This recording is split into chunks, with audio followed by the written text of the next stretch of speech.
May tanong ka ba sa inyong kalusugan? Nag-aalala dahil sa inyong karamdaman? Ito na ang programang sasagot sa inyong katanungan tungkol sa kalusugan. Dito, libre ang konsulta dahil Lunas, sagot ni Doc. Sabado sa All Radio TV sa Planet Cable Channel 3. Sagot ni Doc! Ang programang ito ay hatid sa inyo ng Naproxen Sodium, Flanax. Sobrang sakit, panatag sa Flanax. Isang healthy Saturday morning sa inyong lahat. Welcome sa programang Tutugon sa mga tanong tungkol sa inyong karamdaman. Ako po si Michelle Giliang. Dito, sagot namin ng konsulta, mga problema sa kalusugan ating aagapan. Dahil ang Lunas, sagot ni Doc. Sagot ni Doc! Marami sa atin ang nakakaranas ng pananakit ng katawan, mapalikod, ulo, muscles o joints dahil sa trabaho, stress, exercise o simpleng pagod sa araw-araw. Pero kailan ba normal ang pananakit ng katawan at kailan ang senyales ng mas seryosong kondisyon? Yan ang aalamin natin sa episode ngayong araw. Panoorin po natin ito.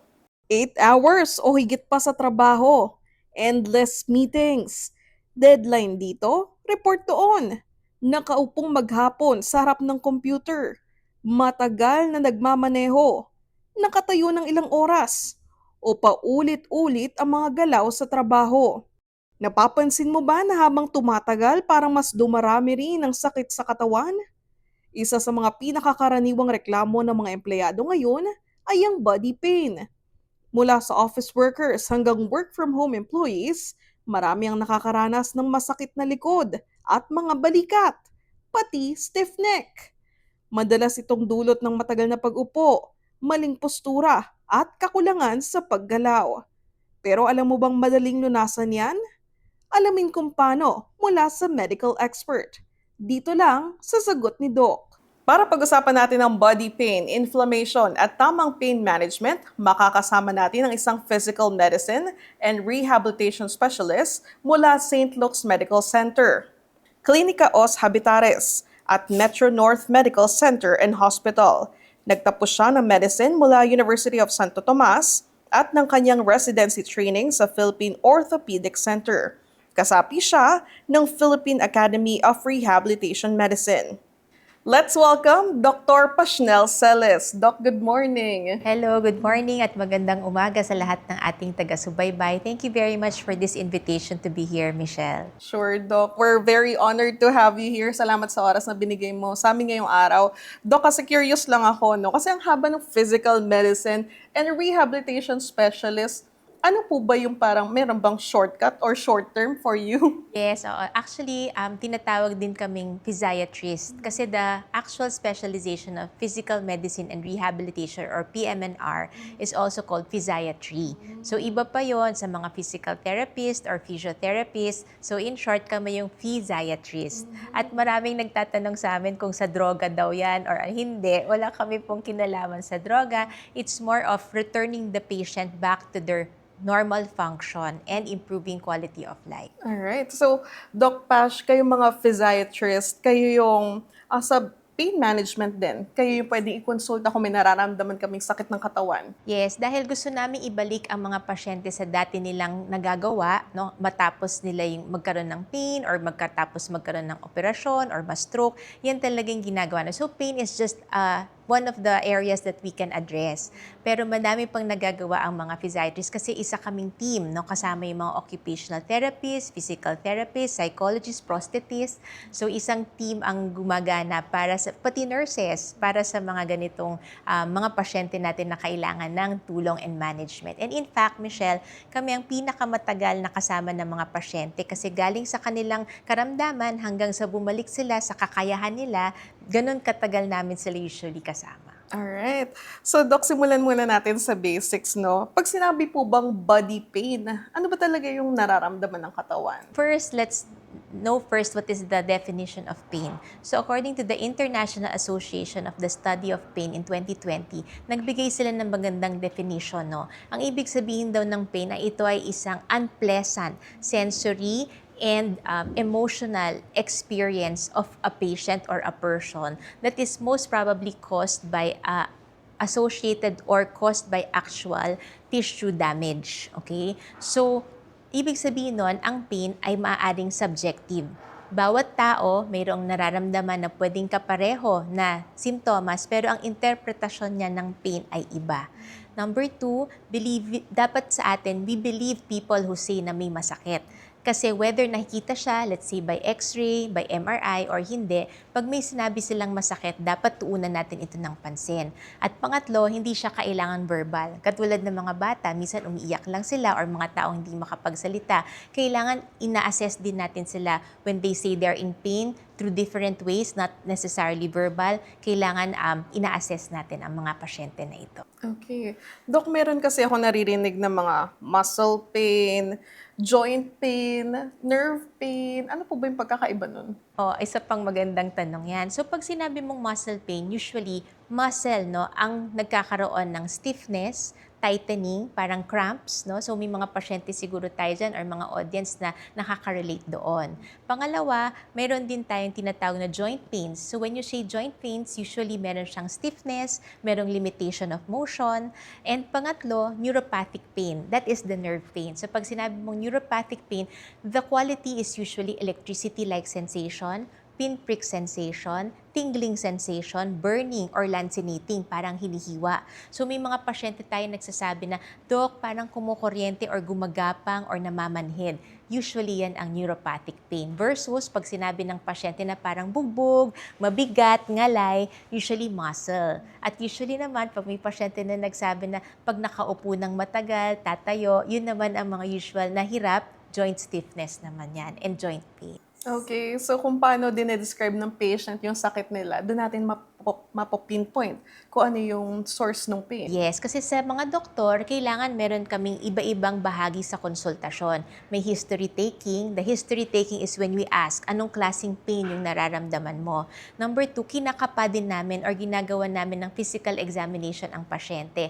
And then that's the only time that we diagnose afterwards, pwedeng tumingin sa mga X-ray findings, MRI, pero basic yun. Dapat may history taking and may physical exam bago tayo makaabot sa ano kaya yung posibleng cause ng kanyang pain. Okay. No, kasi sa social media, naririnig natin yung trentahin. Pag sinabing trentahin, parang nagsisimula na sumakit yung katawan. Mayroon po bang kinalaman yung edad sa pananakit ng katawan? Correct. May mga pasyente din tayo na magsasabi minsan na, Dok, nung mga 30s naman or mga younger, maglalaro lang ako ng basketball, wala namang sumasakit. So yes, age can be a factor, but not all aging ay nagkakaroon ng aches and pain. So kailangan natin matandaan na hindi porket nagkakaedad ka na ay sumasakit na ang katawan. So kailangan mong tingnan bakit. May mga factors dyan katulad ng deconditioning. Kulang ka na sa exercise. Siyempre, habang nagkakaroon tayo ng edad, yung iba sa atin nagiging masyado ng busy, no, para bigyan ng pansin ang ating katawan. Number 2, poor positioning pa rin. No? Habang tumatanda ka, minsan wala ka nang pakialam kung paano ka nakaupo or yung mga stress ng buhay mo, mas yun yung naiisip mo, napapansin mo. So you don't pay attention to those little details. And of course, number 3, your lifestyle. No? Prolonged bad lifestyle including diet, no, can also increase inflammation and therefore nagkakaroon ng body aches and pains, but not necessarily aging in itself should cause body aches and pain. Okay. Doc, di ba sinabi mo sa akin kanina, inaalam mo yung history ng patient mo, ano ba yung sanhi ng pananakit? Kasama ba dito yung parang type of work na ginagawa niya? Tinatanong niyo kung ano yung hanap buhay niya? Correct. Kasi syempre, iba-ibang hanap buhay, iba-iba din yung mga stressors or yung mga demands ng ating trabaho. For example, ang isang construction worker na nagbubuhat ng maraming mabibigat, iba din doon sa, let's say, office worker na lagi namang nakaupo at hindi nagpapalit ng posisyon. Versus mga OFW natin or mga BPO natin na hindi rin nakakatulog naman sa tamang oras kasi pang umaga yung tulog, sa gabi ang trabaho. So, inaalam namin kung ano yung mga possible sources ng aches and pains dulot ng kanilang trabaho. Yun. Tsaka yung iba, repetitive naman. Masyadong paulit-ulit. Let's say yung pag-type, naiipit yung mga wrist, o kaya yung laging yung nakaupo tayo, or yung mga gumagamit naman ng mga machineries that will cause them sobrang natatagtag sila, na daily yon. So, yun ang mga occupational health hazards naman din na tinatawag, na dapat din inaalam namin pag may pasyente nagko-complain ng pain. Ayan. So, Dok, nabanggit mo na rin naman, no, repetitive task kasi kunyari computer ng computer or buhat ng buhat, sulat ng sulat, minsan parang nasasanay na sila sa pain. Kapag ba ganun, Dok, parang tinitiis yung pain, meron po bang komplikasyon na pwedeng maging resulta nun kung tinitiis mo lang? Yes, of course. No, kasi may ibang mga tao actually sinasabi sa akin, hindi na nila napapansin na hindi na pala nila niiikot ang kanilang leeg, nasasanay na sila kasi hindi na nila iniinda. Marami sa mga Pilipino, lalo na ang masisipag talaga sa trabaho. Pag inilagay mo yan sa trabaho, talagang tuloy-tuloy lang para sa pamilya. So, hindi maganda na hindi natin ina-address or pinapansin or pinapawalang bahala natin ang pain. Kasi ang inflammation ay bahagi yan ng pain. Okay? Ngayon, ang inflammation ay maganda kung panandalian lamang. Pero kung prolonged na siya or chronic, dapat siya talaga ina-address because it will also give you some problems in the long run if you do not address that inflammation. So, ang inflammation, Dok, konektado siya sa pananakit ng katawan? Yes. Paano po yun? So, konektado yung inflammation because from the inflammation, okay, it will signal the body na dapat mayroon tayong gawing treatment. Okay? So, from the inflammation, magkakaroon ng cells that will go there and then yun din ang magkukos na mag-repair. No? That's cellular repair and tissue repair and collagen formation. Alright, Doc. Sinabi mo nga, Doc, no, parang natural body response yung inflammation dun sa sinisignal ng katawan natin na may pain, there is something wrong in our bodies. Pero, Doc, kailan kaya yung warning sign na may seryosong sakit na? Okay, isa pang magandang tanong yan.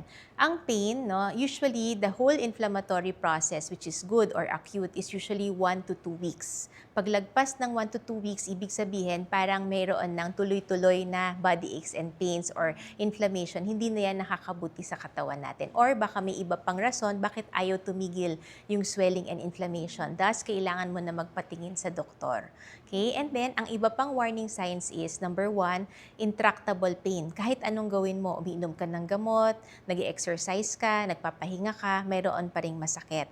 Number 2, unexplained weight loss. Bumabagsak ang iyong timbang at hindi ka naman nagda-diet, no? Okay, number 3, also yung poor sleep, hindi ka makatulog, no?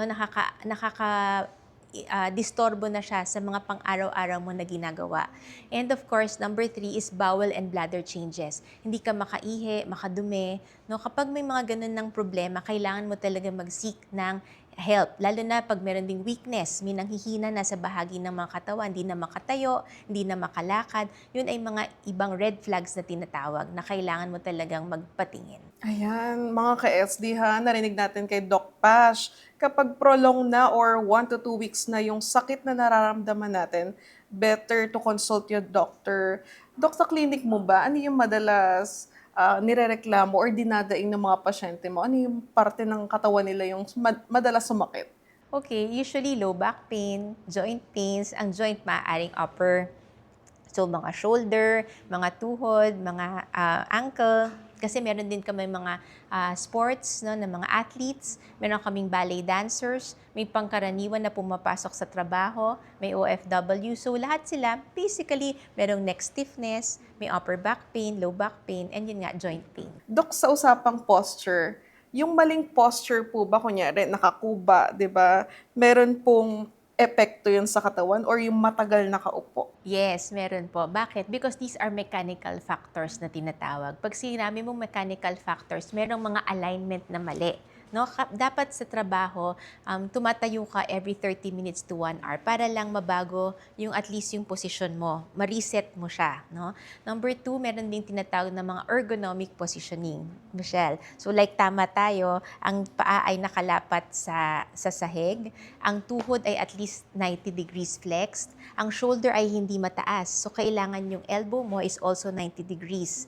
And there's a 25 degree at least angle between your eyes and the monitor. Kasi marami sa atin nagtatrabaho, nakaupo lang, hindi na halos umiihi, hindi tumatayo, di ba? So yun yung mga factors that then contribute to back pain because of poor positioning. Nandyan din ang text, no? Yung pag-text, no? Pag masyadong nakaganon, nanonood ng mga teleserye o kaya text ng text sa mga ibang tao, no? The Philippines is usually notable for being a text center or capital of the world. So yan, makikita mo misalign ang neck, no, usually, or even naka-slouch because the core is poor. So you have to tuck your tummy in, think that there's a thread, hinahatak ka pataas at pababa. So this is, di ba, it's easy kasi pag nakaganon yung mga tao, tapos pag naisip niya, uy, may thread, parang gumaganon ka up and down. So yun yung mga ways. Ang ganda ng tip mo, Doc, no? Sa mga office workers natin na mga ka-SD, dapat 90 degrees? Yes, yung elbow. Ang elbow. Hindi nakaangat, no? Tsaka nakalapat nga sa sahig. Ergonomic yung tawag doon. I see, Doc. Bali, yung table mo, dapat nakalapat man lang yung elbow mo. Yes, and then yung wrist, wag masyadong naka-hyperextend. No? Pag nagta-type sila nakaganon. Kaya sinasabi nila after a while, parang may carpal tunnel syndrome or parang may numbness sa kamay. Kasi masyadong naiipit yung median nerve. So dapat medyo naka-elevate. You can roll a towel or you can put like a mouse, a pad, so that it's not impinging on the nerves here. Wow, very good tip, Doc, no? Madalas dyan, yung mga BPO employees natin, Doc, lagi nakatapat sa computer ilang oras. Ang BPO employees, madalas overnight, madaling araw nagtatrabaho. Ang stress po ba or yung hindi tamang pagtulog nakakaapekto sa body pain? Correct, ma'am. Actually, it is both lack of sleep or quality of sleep and oversleeping. So why? Because the sleep is like your reset button. No? Ito yung parang kapag natutulog ka, nagkakaroon ng tissue repair, parang nagre-reset yung katawan mo para magkaroon ng less inflammation and swelling. Kapag poor sleeping habits ka, mali ang posisyon, o kaya gising ka ng gising, no? Ito yung mga ways na hindi parang nakakapag-reset ng good quality ang katawan. On the other hand, may mga pasyente naman na dahil masakit ang katawan, matutulog sila ng mas matagal na panahon or mga araw, no? Hindi mo sila magising, gusto lang nila nasa loob ng kwarto. So this also influences pain. Instead of improving the patient, nagkakaroon ng poor body positioning and poor blood flow because laging nakahiga. So therefore, healing is also very slow. And at the same time, they're isolated. So lalong nade-depress. Kaya dapat anything that is good as long as it is in moderation. So, moderation din ang tulog. When you say moderation, it's at least 8 hours of good quality of sleep. 8 hours of good quality sleep, Doc, ibig sabihin, hindi siya pagising-gising. Yes. May proper positioning din kasi ang pagtulog. So, dapat, ideally, hindi siya naka-side lie. Ideally, hindi rin nakatiklop ang legs or may unan sa ilalim ng tuhod kasi umiikli yung hamstring. Pag umikli ang hamstring, pag tumayo ka, ang tendency parang maikli. So, hindi mo siya nasa-stretch, parang masakit. So, ang posture is also poor. And at the same time, yung head, yung neck, dapat hindi siya hyperextended or super flexed. Dapat ang unan mo ay pwedeng mataas or mababa as long as firm, hindi siya malambot na lumulubog siya. So, dapat suportado ang leeg from head up to below the shoulder. So, would you recommend, Doc, dapat nakatihaya ka? Better. No, oo, better. Sana kung pwedeng, kung may partner ka tapos hindi ka mahilig maganon, turuan mo na. Mga ka-SD, alam naman natin na kapag may masakit sa atin, ang hanap natin agad ay pain reliever. So yan ang susunod nating itatanong kay Dr. Pash. Sa mga hindi pa nakatutok sa ating talakayan, ipihit niyo po ang inyong mga radyo sa All Radio 103.5. Mapapanood niyo rin po kami sa All Radio TV sa Planet Cable Channel 3. Huwag kayong aalis, magbabalik ang Sagot ni Doc. Sagot ni Doc. Exciting na bagong saya ang hatid ng Bingo Plus Mystery Box Go! Araw-araw kumpletuhin lang ang daily tasks sa Bingo Plus app para makakuha ng mystery boxes. Buksan ang bawat mystery box at tumanggap ng isang collectible Bing Bing logo. May siyam na iba't ibang Bing Bing logos na pwedeng kolektahin. Kapag nakumpleto mo ang lahat, may extra grand prize na naghihintay sa'yo. Mas maraming tasks na matatapos, mas maraming mystery boxes ang mabubuksan. At mas maraming ring rewards ang pwedeng mapanalunan. Kaya ano pang iniintay mo? Kumpletuhin ang daily tasks at simulan na ang iyong Bingo Plus Mystery Box Go Adventure. Tandaan, maglaro ng responsable. Ang paglalaro ay para sa kasiyahan lamang. Bingo Plus Mystery Box Go. Mas maraming tasks, mas maraming boxes, mas maraming rewards. Gaming can be addictive. Know when to stop. Sabay-sabay nating tutukan gabi-gabi ang inyong mga paboritong programa sa ating Primetime Bida dito sa ABS-CBN sa All TV 2.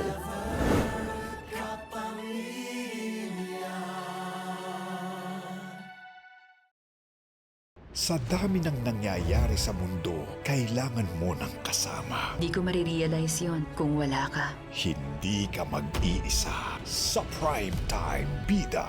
Magandang gabi, Pilipinas. Simulan natin ang balitaan. Sobrang big deal nito para sa amin. Sabay tayong lumalaban. This recklessness, hindi naman ikaw to eh. You used to be sharp. Matinik din yung kalaban natin. Bakit tayo yung mga nagtatago na parang tayo yung mga kriminal? Pero kailangan mo na mahanap si Ama. Ikaw, doktora, ang magiging daan para mapalapit ako sa kanya. Meron tayong kalaban sa loob mismo ng Inlea at SID. This is a full-scale search for Datu Rahman. Dami-dami ng tao sa mundo. Bakit si Datu Rahman? Bakit kinakailangan dumana ang ganito karaming dugo para lang sa kanya? Kailangan ko makapasok sa loob ng Inlea. Ito lang naisip kong paraan para mabawi ko si Ama. Kailangan mahuli si Datu Rahman kasi yun lang yung nag-iisang dahilan sa request ko na pabalikan ka sa pwesto. So, sino ang kumuha at saan siya dinala? Sabay tayong nasasaktan. Saan yung dadali ng kapatid Sa facility. Napapabayaan siya dito. Ito lang sasabihin ko sa inyo. Kapag kapatid ko nang dinamay niyo, handa akong pumatay. Kilala mo ba lahat ng naging babae ni Walter? May babae daw na patay sa kanya. Alam kong may connection kayong dalawa. You're Walter's ex. Accessory ng babae yan, natagpuan sa villa ni Conana. Ipaliwanag mo sa akin to. Akala ko ba magkakampi tayo? Ano, pinapaikot mo lang ba ako? Iwan mo ako! Tagutin mo ako! Ikaw bang pumatay kay Walter? Sabay tayong umaasa. Lahat ng to, bakit mo pa ginagawa sa akin? Dahil ayoko sa'yo. Hindi ka magkukusang bumitiw sa pwesto. Ipopropose ko sa Board of Directors ang dismissal mo. Yung mga employee, kailangan ko silang protektahan. Pag bumagsak na ang Peoples, may maiiwan pa kaya sa tabi mo? Huwag kayong mag-alala, ha? Ang Peoples, poprotektahan namin. Akala ko ako lang ang gumagawa nun mag-isa. Ang dami nang nagbago, simula nung nagkakilala tayo. Jigan, hindi ka mag-iisa. Sabay tayong nagmamahal. Salamat. Ako dapat ang magsabi niya. Iniligtas mo ako. Matured na ako para respatuhin ang desisyon mo. Nung sinabi mo sa akin na wala ka nang pakialam. Hindi ka ba natatakot na magkabalikan sila? Hindi yun mangyayari. Magkukwit ka na. Para saan to? Para maging traitor? Kung ayaw mong dalhin ng flak ng Shilitay, ako nang gagawa nun. Tao ba sa loob? Mga bombero kami. Isa lang ang tahanan natin gabi-gabi. Sali ka na sa pamilya namin. Nandito na ako. Yes, ma'am. Ang ating Primetime Bida. Sagot Nido! Nagbabalik ang sagot ni Doc. Kasama pa rin natin si Dr. Pashnel Celis, isang physical medicine and rehabilitation specialist para pag-usapan ang body pain.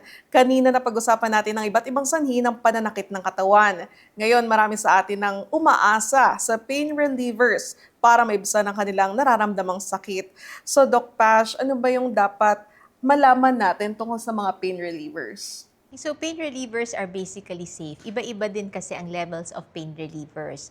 Pero meron din tayong tinatawag na non-steroidal anti-inflammatory drugs, which is wala siyang laman na steroid. Ito ay mga relatively safe, inumin, as long as tama yung dose, tama yung pag-inom, at yung duration ng pag-inom, at kung bakit siya iniinom. Okay. So, ano po yung pinaprescribe niyo, Doc, kapag when is the time na dapat hot yung gagamitin at cold? Sometimes, as we said, pain is subjective. So, it's a preference of the patient, no? Usually, pag acute, mas maganda siguro mag-start sila sa cold. At pag mainit yung joint, cold yung ilalagay nila. Pero pag wala namang factors of heat on the joint or warmth on the joint or the area, you can choose warm also. Lalo na sa mga ibang young ones natin na mas gusto nila, mas nakaka-comfort sa kanila yung heat. Dok, kasi sanay yung mga kababayan natin na pag pain relievers, pag sinabi mong pain relievers, yung mga medicine na tinitake natin orally. Yes, di ba? Naalala mo, sabi ko sa'yo kanina, as inflammatory mediators, 3 ang usually na meron. Prostaglandins, bradykinin, and cytokines. Naproxen is very effective in targeting or decreasing prostaglandins. At ano ba ang work ng prostaglandins? Ini-increase yung inflammation, fever, and swelling. So kapag tinatarget ng naproxen ito, bumababa ito lahat. So kasama ang lagnat or yung pag-init ng katawan at saka ang swelling and inflammation. At the same time, meron siyang modest effect on cytokines and moderate effect on bradykinins. Okay. Kapag muscle pain, Doc, meron bang tinatawag na first aid doon na pwedeng gawin? Yes, sa mga muscle aches and pains, as I said earlier, pwede tayong uminom ng mga NSAIDs, no, katulad ng naproxen. Pwede rin maglagay ng mga patches or maglagay ng mga ointment. Pero importante din syempre na nagkakaroon tayo ng proper exercise at proper diet din. So pag sinabing proper diet, hindi naman po agad-agad na kailangan magpapayat, kundi bawasan natin ang mga inflammatory types of foods. At syempre, yun ang gusto nating malaman. Ano ba, no, ang inflammatory foods? Ito yung mga sugar or ultra-processed sweets. Why? Because the body, no, ang katawan natin, nakikita ang sugar pag nakita niya as parang something causing inflammation. Therefore, the immune system will act on it and increase cytokines. Kaya, di ba may mga pasyente na kapag kakainom lang ng alak or kumain ng maraming matatamis, yun ay nagkakos ng swelling ng katawan. So, kung matigas na yung muscles mo, magana siya, or yung joints mo magana, tapos kakain ka pa ng mga ganong pagkain, lalong tumataas yung inflammation ng body natin. So, yun yung mga ibang bagay na pwede mo pang gawin other than taking medications, the proper medications, yung tamang gamot, at mag-exercise is also proper diet. May mga kababayan din kasi tayo, Doc, na pag may masakit sa kanila, hinihit compress nila, kino-cold compress. Ano po ba yung mas effective sa dalawa? Okay, tama naman yon. Okay? Pero pag acute or pag bago pa lang yung symptoms of pain, mas maganda na magbigay muna tayo ng cold compress. Bakit? Because cold causes vasodilation. Nagko-close yung mga blood vessels. And sinabi natin kanina, kapag may inflammation process, nagkakaroon ng increased blood flow, which is supposed to be good. However, kasama dun sa increased blood flow ay ang inflammatory cells na nagko-cause ng pamamaga and pain. So, applying cold compress or paglalagay ng ice, basta ampat-ampat, huwag iiwanan ng matagal dun sa affected area para hindi magkaroon ng masunog or magkaroon ng sensitivity masyado. Kailangan ampat-ampat mo siya, would decrease that opened blood vessels to decrease the inflammatory cells that are there. Kaya siya nagkakos ng less pain. Ngayon, may mga pasyente din naman na chronic na, no, pwede mo rin naman lagyan ng mga warm compress. Kasi nga, increasing blood flow increases oxygenation. And when there is heat, nag-o-open up naman yung blood vessels. So, depende yon sa use. No? At the same time, kapag mainit na ang joint, or kapag kunyari hinawakan mo compared sa kabila, masakit siya, mainit, dapat cold naman din ang nilalagay mo. So, kailangan alam mo kung bakit mo ina-apply yung cold, alam mo din kung bakit mo ina-apply yung warm. Pero nasabi mo sa amin, Doc, meron pa palang ibang options na ina-apply lang sa skin. So tama ka, no? Mayroon din tayong pwedeng maging ibang paraan ng pag-address ng pain. Isa doon ay paglagay ng gels and creams, pati mga patches. So ito'y maganda kasi kunyari nakainom ka na ng oral medication at hindi pa oras na uminom ng isa pang oral med pero masakit pa, pwede mo siyang gawin parang rescue dose. At matagal din naglalast ito, usually 12 to 24 hours kapag ina-apply mo dun sa affected area. So minsan mayroong mga warm gels and creams at meron din namang cool version. Depende because as I said earlier, pain is very subjective. So maaaring piliin ng pasyente kung ano yung mas nakakabuti para sa karamdaman nila. Okay. Kasi Ang thinking talaga natin, pag may sakit, ang hanap natin pain relievers, Doc. Ano po ba yung tamang pag-inom ng pain relievers? Tama. So, ang tamang pag-inom nito ay dapat depende sa gamot. So, non-steroidal anti-inflammatory agents or drugs like naproxen can be taken at 550 milligrams every 12 hours yon for a duration of at least 2 weeks maximum. Ngayon, pwede rin uminom ng 275 milligrams every 12 hours ulit at ito din ay maaaring inumin within that 2 weeks duration. So more than that, dapat talaga magpatingin na kasi ang expectation is kapag nababawasan ang pain o nag-i-improve siya, hindi na ulit bumabalik sa ganoong level ng pain. Kapag ganon, pabalik-balik siya, dapat na talagang magpatingin sa mga doktor. Doc, nabanggit mo na rin naman yung naproxen sodium, no? Ano po yung proper way para inumin to? Okay, dapat kumain muna bago uminom ng naproxen. I-prepare muna yung iyong gut para tanggapin niya itong gamot na ito. At usually, yung tamang duration, as I said earlier, mga 12 hours yung pagitan bago ulit uminom ng another dose. Mga ka-SD, narinig niyo kay Doc Pashnel, epektibo talaga ang pain relievers pero dapat tama at responsable ang paggamit dito. Sa susunod na bahagi ng ating episode, tatanungin natin si Doc Pashnel kung tama ba o mali ang ilang pananaw na alam natin tungkol sa body pain. At syempre, sasagutin na rin ni Doc ang mga pinadala niyong mga katanungan. Kaya dyan lang kayo, magbabalik ang sagot ni Doc. Sagot ni Doc! Turn it up. 1, 2, 3, 4. It's time to count down. Every day, one theme, 25 hits, 0 dull moments. This is All Hits 25, the daily countdown that rewinds, rewires, and reignites your love for music. Mondays, All Hits 80s, big hair, big synths, big anthems. 25 tracks that shape the decade. Tuesdays, All Hits OPM, Pinoy Classics, Pinoy Pride. 25 gems from the year that made them shine. Wednesdays, All Hits Soundtrack, movies, series, icons. 25 songs that made the scenes unforgettable. Thursdays, All Hits Artist Edition, One Legend. 25 hits, originals, remakes, and covers that keep the legacy alive. Fridays, All Hits Global, K-pop, J-pop, P-pop. 25 worldwide bangers in one explosive countdown. All Hits 25. One theme. 25 hits. Every day, a new musical time machine. Only the hits. Only on your station. All Radio 103.5. Narito na ang inyong bagong kaagapay sa lahat ng isyu niyong legal. Alam ko po na ako yung pinopost niya. Alamin ang inyong karapatan. Yung violation of the Data Privacy Act. Sa lahat ng sigalot, batas ang iiral. Kasama si Attorney Chris Sorongon. Kami po ang inyong gabay para sa katarungan. Ito po ang Dapat Legal. Tuwing Sabado, 10 a.m. dito sa All Radio TV. Mga kwento ng pag-ibig. Sino nga ba ako para manligaw sa'yo? Huwag mo namang minosin ang sarili mo. Hamon ng buhay. Nawalan ako ng preno! Mabangga ako sa truck! Inihahandog ng All Radio TV at Digi8 Studios. Mga pagtatagumpay na isasadula ng mga premyadong voice talents ng bansa. Dula ng buhay. Tuwing Sabado at Linggo, 11 a.m. sa All Radio TV sa Planet Cable Channel 3. Sagot ni Doc!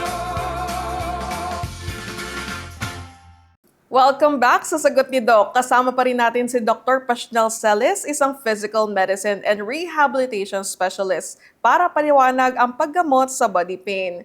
Ngayon naman, oras na para sagutin ang ilan sa mga tanong na ipinadala nyo sa amin, mga ka-SD. So, Doc, ready na po ba?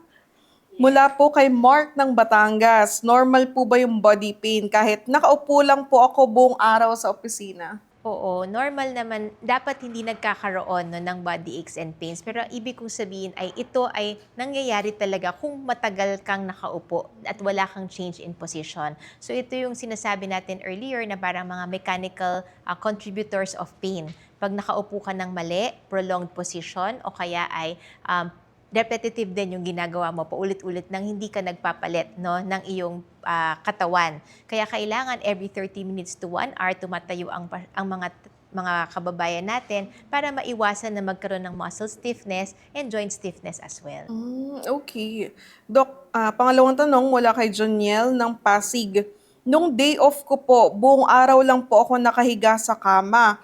Pero bakit pagod na pagod at masakit po yung katawan ko kinabukasan? No, yun ay mga may factor din. Katulad ng sinabi natin, maaaring mali ang posisyon ng paghiga niya. Pangalawa, maaaring hindi rin niya na-address yung stiffness to begin with. So, by lying down or kapag nakahiga ka, mas poor ang blood flow in the area and yung circulation ng blood mo ay mabagal din. Kaya lalong sumasakit ang katawan. So, kailangan may agarang lunas, mag-take ka ng anti-inflammatory medication, bago ka magpahinga at kailangan good quality of sleep yung paghiga ng ating pasyente. Okay. Dok, kasi sinabi niya day off siya eh. Buong araw nakahiga siya. Would you recommend na tumayo-tayo ka? Yes, oo. Sinabi natin kanina, di ba, dapat ang mga prolonged na nakahiga or bed, lying position, hindi nga siya nakakatulong na makaibsan ng pain. Lalo kang na-isolate, lalo kang nadidepress, lalo kang nagkakaroon ng mabagal na blood flow sa katawan. So instead na nag-heal yung katawan mo, lalo siyang bumabagal at lalong sumasakit pa nga minsan. So, hindi tama yun. Nakahiga ka lang buong araw, tumayo-tayo ka rin. Oo. Tsaka magkaroon ka ng happy goal. O, kapag may ganun ka, anti-stress na din siya. Kasi remember, ang pain, iba-iba ang simptomas nito at multifactorial ito. Kaya baka ito rin na isang senyales na ng depression or stress. Kailangan ay ina-encourage natin sila na lalong bumangon or tumayo mula sa pagkakatulog or nakahiga lang ng matagal na panahon. Okay. Dok, may bearing ba yung kasabihan na pain is only in the mind? Well, kailangan mo din paniwalaan ang taong nagsasabi na mayroong masakit. Pero mayroon siyang factor na hindi lang physical. Meron siyang emotional and psychological factors. So, kailangan ma-address natin kung alin ba doon ang talagang nagkukos ng pain nila. Okay. Next question mula kay Jessa ng Pampanga. Dok, may arthritis po ako. Bakit kaya mas sumasakit po yung tuhod ko kapag malamig yung panahon? Okay. It's not the cold per se. Okay? Even yung mga muscle aches and pains, sinasabi ng mga pasyente natin, pag nakatutok yung aircon nila sa trabaho, minsan lalong sumasakit. It's actually the positioning. Kasi ang tendency, nagsistiffen or nagtatighten lahat ng muscles. Kung to begin with, matigas na nga ito, di ba? May mga stiff neck. So, lalong malamig, nakatutok yung aircon, lalong tumitigas. So, yun yung nagkukos ng lalong cramping or spasm and therefore nag-i-increase lalo yung feeling of pain. Alright. Mula kay Ace ng Mandaluyong, effective din po ba ang pain relief gel sa joint and muscle pain? Yes, at a certain degree, yes. No? Kapag it's not to address actually the cartilage problem or nagkakaroon na ng pagninipis ng cartilage because of overuse or yun nga aging, pwedeng magbigay din ng relief from pain ang mga ganitong gels at ang mga creams. However, katulad yan, dapat bumisita na sila sa rehabilitation medicine doctors katulad namin para ma-strengthen mo din at ma-stretch ang mga weakened muscles at ang mga tendons and ligaments na medyo tight or stiff na. So, mayroong mga tulong. So, as I said kanina, hindi lang yun ang solusyon. Kailangan nag-exercise, proper diet, and lifestyle. Alright.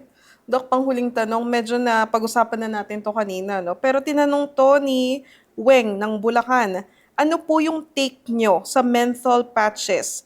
Ilang oras po yung relief nito sa body pain? Yes, menthol depende no, sa klase ng patches na nakalagay. Karaniwan po ng mga patches ay nagtatagal ng 12 hours to 24 hours. So, maaari mo siyang iampat doon, pero kailangan obserbahan mo din. Kung pabalik-balik din yung pain, kailangan na magpakonsulta sa doktor. Okay. Dok, ako may tanong mula kay Michelle ng San Pedro, Laguna.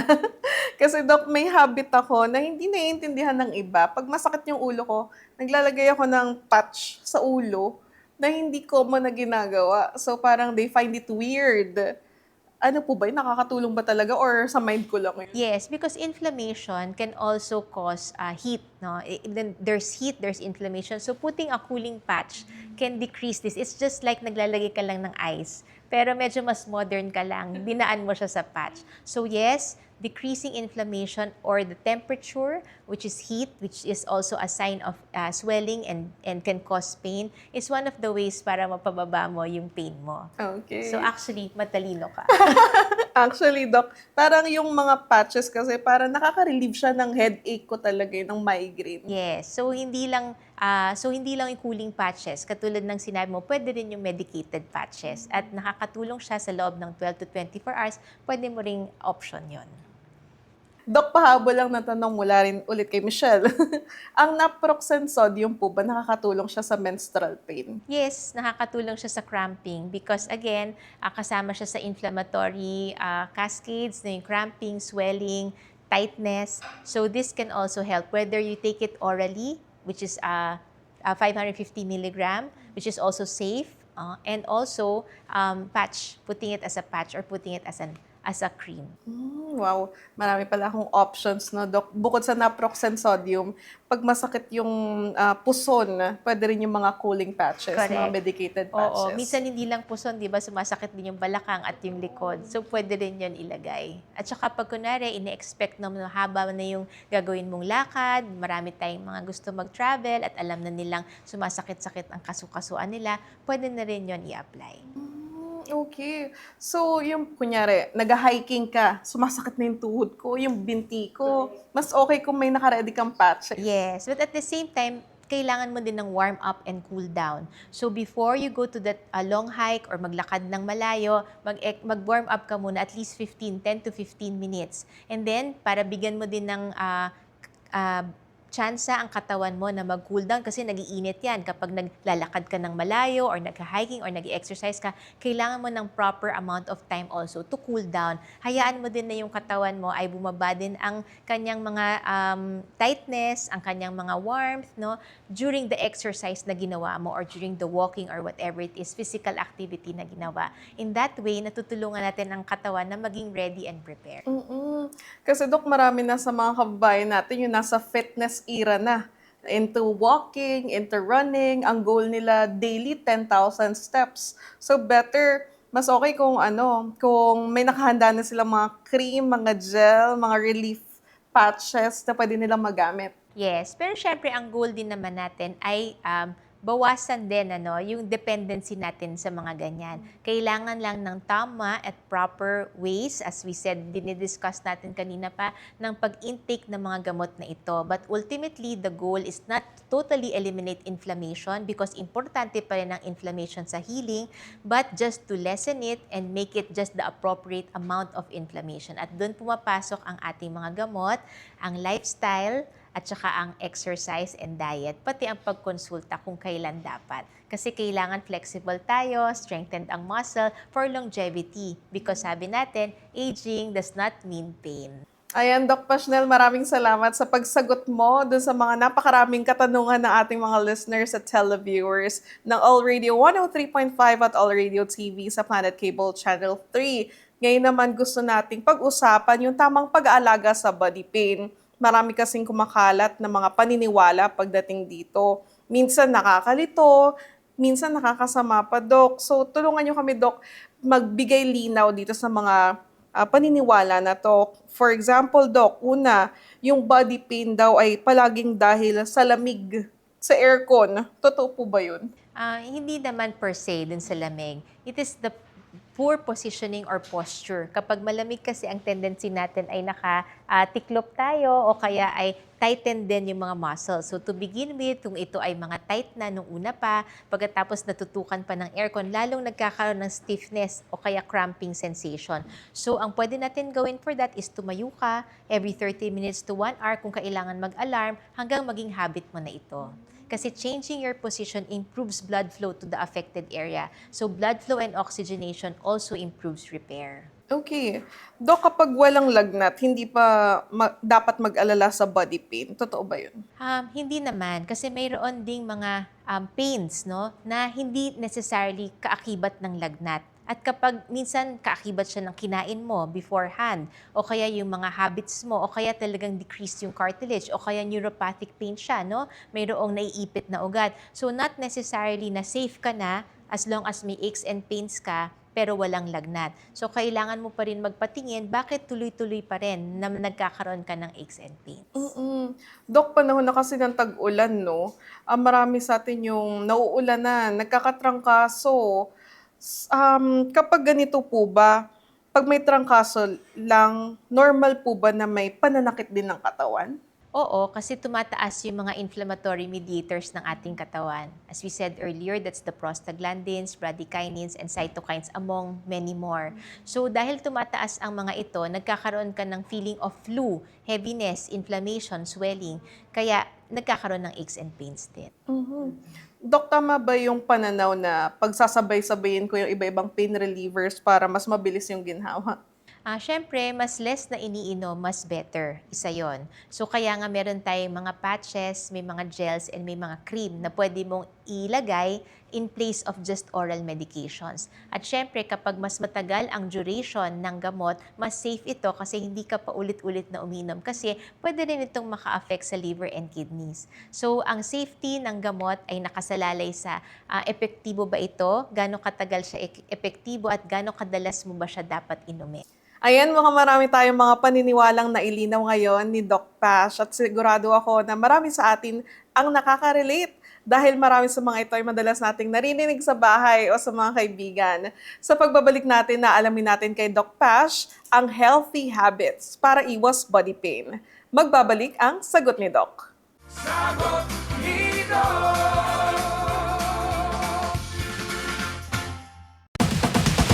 All Radio 103.5. Nasa TV na. Mapapanood ang All Radio TV sa Planet Cable Channel 3. Narito na ang inyong bagong kaagapay sa lahat ng isyu niyong legal. Alam ko po na ako yung pinopost niya.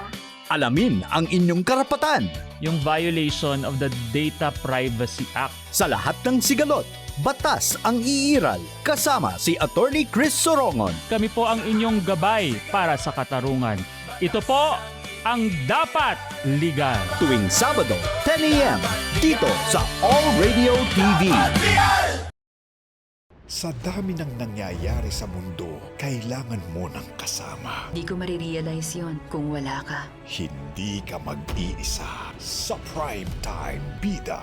Magandang gabi, Pilipinas. Simulan natin ang balitaan. Sobrang big deal nito para sa amin. Sabay tayong lumalaban. This recklessness, hindi naman ikaw to eh. You used to be sharp. Matinik din yung kalaban natin. Bakit tayo yung mga nagtatago na parang tayo yung mga kriminal? Pero kailangan mo na mahanap si Ama. Ikaw, doktora, ang magiging daan para mapalapit ako sa kanya. Meron tayong kalaban sa loob mismo ng Inlea at SID. This is a full-scale search for Datu Raman. Dami-dami ng tao sa mundo. Bakit si Datu Raman? Bakit kinakailangan dumanak ang ganito karaming dugo para lang sa kanya? Kailangan ko makapasok sa loob ng Inlea. Ito lang naisip kong paraan para mabawi ko si Ama.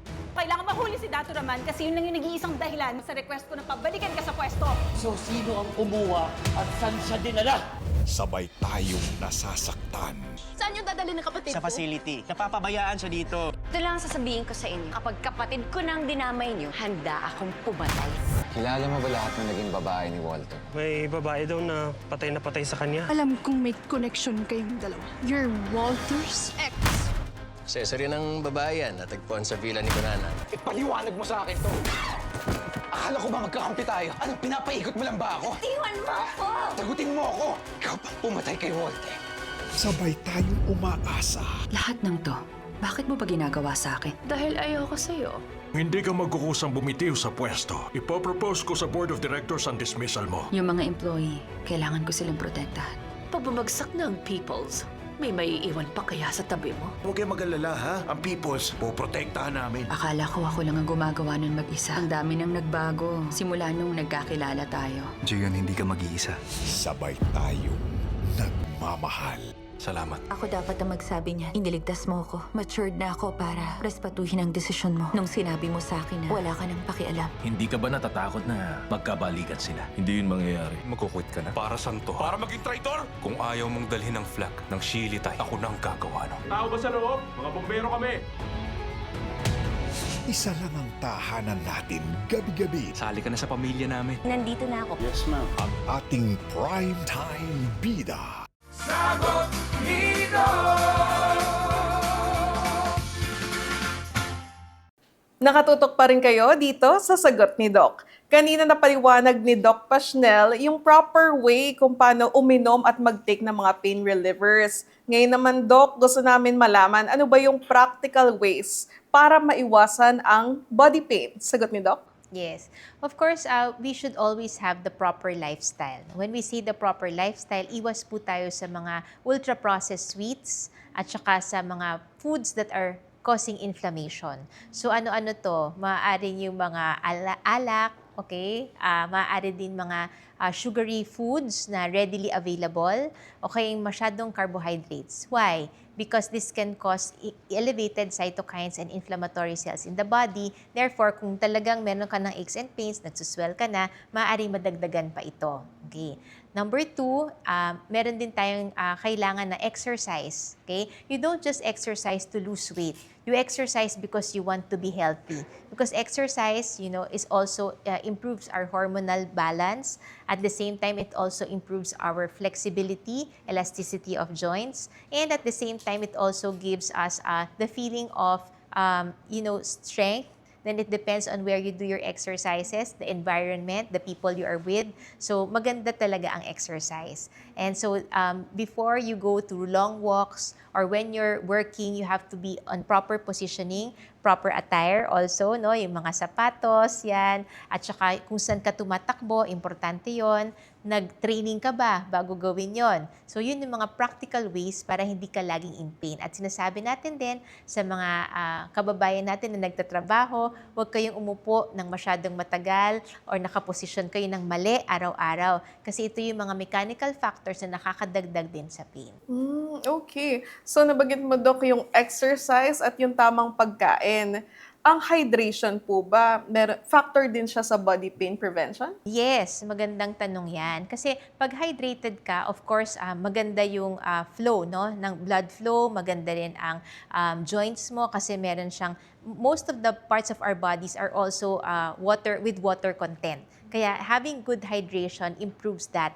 Number 2, naiiwasan ng electrolyte imbalance, no? Yung mga sodium, potassium, chloride, which can also cause cramping and pains. Yung napapansin mo, pag dehydrated yung mga tao, pwedeng ma-stroke. Pwede rin silang magkaroon ng electrolyte imbalances that can increase that possibility of cramps. No, kaya especially for our athletes, no, they don't just take, for example, plain water. They have to take some with electrolytes as well. Pero hindi rin lagok, hindi rin mabilis na pag-inom. May proper way din, which is pacing yourself. Tsaka sa skin, di ba? Ang skin, maganda rin kapag properly hydrated ka. Doc, pa siya experience mo sa clinic mo, Doc. Ano yung mga naririnig mo sa patient mo na akala nila tama yung pain management nila pero mali pala? Well, yung mga iba doon is, for example, masyado nilang pinapabayaan lang, no pain, no gain, sabi nilang gano'n. Pero usually, hindi dapat ganoon. Kung proper kasi yung pag-exercise mo, proper yung atake mo sa trabaho, dapat hindi masyadong nagkakaroon ng prolonged or chronic types of pain. Maybe some pain kapag nagsisimula pa lang, pero kung tama din ang pacing mo ng iyong exercise, tama rin ang posisyon mo kapag natutulog ka, dapat hindi ka masyadong nagkakaroon ng everyday aches and pains. No? Yes. So you have to properly prepare yourself before the physical activities that you are going to do. So after, kunyari, mag-gym, Doc, mag-run, mag-walk, expectation natin, sasakit yung katawan natin, Doc, no? Only if you did not do proper warm-up and cool-down. There is a degree of pwedeng inflammation, but it should not be prolonged. So meron din tinatawag na delayed onset muscle soreness. Sometimes, pag nag-exercise ka, after a day or two pa, nagkakaroon ng body aches and pains. So kapag ganon, pakiramdaman mo yung katawan mo. Pwede kang bumalik ulit sa exercises, provided na maybe bawasan mo lang yung iyong ginawang physical activity in terms of repetitions or in terms of yung bigat ng nilift mo na weights. Or kung tumakbo ka naman ng matagal, no, start slow and low. 15 minutes is good and then increase it every 5 minutes until you reach that 1 hour goal. Because the weight loss begins after the first 30 minutes. Okay. So 15 minutes, kunyari, nag-decide na ako, mag-into running era na ako. 15 minutes muna is okay. Tapos the next day, 20 minutes na run na. Well, it depends on your body. If you're well prepared, the next day you can at once increase. But for some, you wait for a few, like a week or two, make your body first accustomed to that, no? Medyo sanayin mo muna, tsaka ka mag-increase every 5 minutes. Dok, ang dami naming natutunan sa'yo. Para sa huling bahagi ng ating episode, yung segment natin na clinical takeaway. Overall, ano po ba yung mga advice nyo sa ating mga kababayan para maiwasan ng body pain or yung tamang pag-manage ng body pain? Thank you ulit for this opportunity na makatulong tayo na mag-inform and educate ng ating mga kababayan, Michelle. So, number 1, ang ating pain is part of every day, but it should not be something normalized to us. You can have pains, but it should not be suffering. It's a choice. Kailangan natin gawan ng paraan at i-address ng tama ano yung source ng pain. It can be physical, pain is physical, emotional, and pwedeng psychological. So we have to prepare. Usually, ang mga mas kaya natin gawin is yung physical pains. No? Kaya natin i-address through proper lifestyle, through proper diet, proper positioning, and posture. Number 2, also yung mga protective mechanisms ng ating katawan. If for example, nasa isang very construction worker area ka or masyadong maraming ginagamit na mga machinery, you also have to have protective coverings for that. Nasa occupational part naman yan, no, na pwede natin i-discuss in the future. And then, pangatlo, kailangan din maniniwala tayo sa taong nagsasabi na may masakit. Whether it is seen on X-ray, on MRI, or other diagnostic tests, we have to analyze and we have to listen to the patient when they say there is a type of pain. It can be verbal or non-verbal expressions of pain. Kasi yung mga bata o kaya yung mga matandanda o hindi makapagsalita, lahat tayo pwedeng maka-experience ng pain. But as I said, pain is manageable. We can take oral medication safely with the proper dose and duration. We can apply patches or creams and gels. And at the same time, we can also exercise to prevent further pain because we have managed our flexibility, elasticity, and strengthening of our joints, muscles, tendons, and ligaments. And finally, diet, proper diet is also very good because exercise is medicine and food is also medicine. So the right anti-inflammatory foods can help overall in improving our experience of reduced pain. Maraming salamat po, Doc Pashnel Celes, mga ka-SD. At tandaan nyo, huwag basta baliwalain ng paulit-ulit o matinding pananakit. Listen to your body. Magpahinga at kumonsulta sa inyong doktor kung kinakailangan. Next week, usaping teknik naman ang ating bibigyan ng kasagutan. Iscan lang ang QR code na makikita nyo sa inyong screen o mag-message sa All Radio 103.5 sa Facebook para sa sagot ni Doc.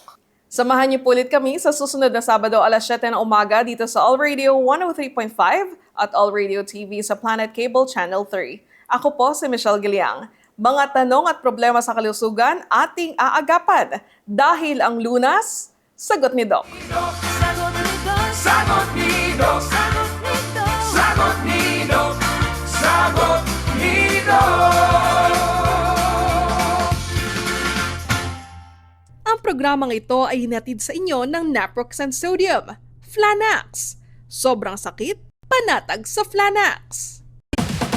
Ang All Radio 103.5 nasa TV na. Mapapanood ang All Radio TV sa Planet Cable Channel 3. All sa balita at napapanahong usapan. Mainit na balitaan sa mabilis lang to. Usapang kalusugan sa sagot ni Doc. Batas ang iiral sa dapat legal. Travel and learn sa Living Asia. And late-night sports action sa Hoops Mayhem. All sa drama at kwentuhan. Madamdaming radio drama sa dula ng buhay. Misteryo at kababalaghan sa ulirat sa pagkaimbing. Mainit na kwentuhan sa The Pillow Talk. And live music at its best with the Retrospect Show with Jay Martin. With all your favorite All Radio programs now made for TV. All Radio TV sa Planet Cable Channel 3.